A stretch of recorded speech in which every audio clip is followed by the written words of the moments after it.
بسم اللہ الرحمن الرحیم۔ السلام علیکم پیارے دوستو۔ جنس اور محبت شادی کی دو ستون ہیں، لیکن کیا ہوتا ہے جب ایک لڑکی جنسی تعلقات سے خوف زدہ ہو جاتی ہے؟ آج کی رات جب سب کچھ خاموش تھا اور کمرے میں صرف چاندنی کی چمک تھی، میں نے محسوس کیا کہ آج کی رات میری زندگی کی سب سے اہم رات ہو سکتی ہے۔ لیکن میرے دل میں ایک عجیب سا خوف تھا، ایک گھبراہٹ جسے میں خود سمجھ نہیں پا رہی تھی۔ میں اور راج اب میاں بیوی ہیں اور مجھے ہر وقت ڈر رہتا تھا کہ کیا میں اس رشتے کو صحیح طریقے سے نبھا سکوں گی۔ راج کمرے میں داخل ہوا، اس کے چہرے پر مسکراہٹ تھی جس سے مجھے کچھ سکون ملا، لیکن میرے دل میں ہنگامہ تھا۔ اس نے قریب آ کر مجھ سے پوچھا، کاجل کیا میں یہاں بیٹھ سکتا ہوں؟ میں نے سر ہلاتے ہوئے جواب دیا۔ مجھے ایسا لگا جیسے میں اکیلی اپنے خوف سے لڑ رہی ہوں، لیکن شاید وہ مجھے سمجھے گا۔ وہ پاس آ کر بیٹھ گیا اور کہنے لگا، کاجل تم مجھے کچھ بتانا چاہتی ہو؟ میں چپ رہی۔ میں جانتی تھی کہ مجھے اسے سب کچھ بتانا ہے، لیکن کیا مجھے اس سے اپنی گہری تشویش ظاہر کرنی چاہیے؟ پھر میں نے اپنے آپ کو تھوڑا تسلی دی اور کہا، راج مجھے کچھ کہنا ہے، لیکن مجھے ڈر ہے کہ تم میری بات نہ سمجھو گے۔ راج نے تحمل سے میری طرف دیکھا اور کہا، آپ مجھ سے کچھ بھی کہہ سکتی ہیں، میں آپ کے ساتھ ہوں ہمیشہ۔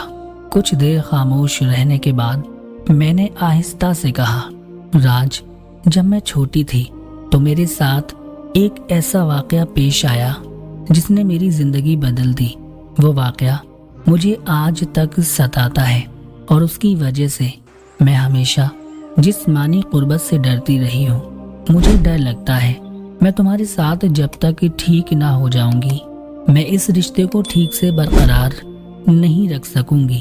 راج کا چہرہ بدل گیا اور اس کی آنکھوں میں کوئی جلن یا غصہ نہیں تھا، بلکہ صرف ایک گہری سمجھ تھی۔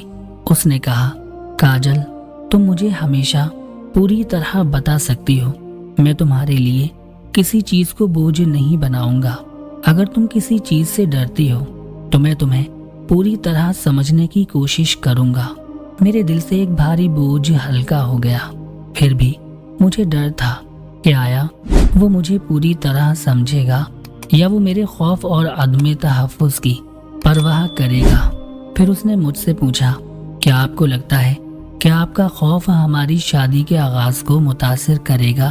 میں نے سر جھکا کر کہا، راج میں جانتی ہوں کہ یہ آپ کے لیے بہت اہمیت رکھتا ہے، لیکن مجھے آپ کی ضرورت ہے کہ آپ مجھے وقت دیں۔ میں اس وقت تو کسی چیز کے لیے تیار نہیں ہوں جب تک کہ میں آپ کے ساتھ مطمئن نہ ہو جاؤں۔ راج نے میری طرف دیکھا اور ہلکی سی مسکراہٹ کے ساتھ کہا، کاجل میں تمہیں وقت دوں گا، میں تمہیں کبھی کسی بات پر مجبور نہیں کروں گا۔ ہمارا رشتہ محبت، اعتماد اور صبر سے شروع ہوگا۔ اس رات ہم دونوں نے ایک دوسرے سے کچھ نہیں کہا، لیکن مجھے لگا کہ اس خاموشی میں بھی ایک عجیب سا سکون تھا۔ راج نے مجھے احساس دلایا کہ مجھے ڈرنے کی کوئی ضرورت نہیں ہے، وہ میرے ہر جذبات کا احترام کرے گا اور مجھے کبھی کسی چیز سے ڈرنے کی ضرورت نہیں ہوگی۔ چند ہی ہفتوں میں ہمارے درمیان ایک عجیب اعتماد، محبت بڑھ گئی۔ راج نے مجھ پر کبھی کسی چیز کے لیے دباؤ نہیں ڈالا۔ اس نے میرے خوف کو سمجھا اور اس پر قابو پانے کے لیے ہر قدم پر میرا ساتھ دیا۔ ایک دن میں نے راج سے کہا، راج آپ نے مجھے جو پیار اور سمجھ بوجھ دکھائی ہے وہ میرے لیے بہت قیمتی ہے۔ آج میں نے محسوس کیا ہے کہ محبت کا مطلب صرف جسمانی سکون حاصل کرنا ہی نہیں، بلکہ ذہنی اور جذباتی تعلق بھی زندگی کی خوشیوں کے لیے بہت اہم کردار ادا کرتے ہیں۔ اللہ پاک ہم سب کو ایک دوسرے کو سمجھنے والا ہم سفر عطا فرمائے، آمین یا رب العالمین۔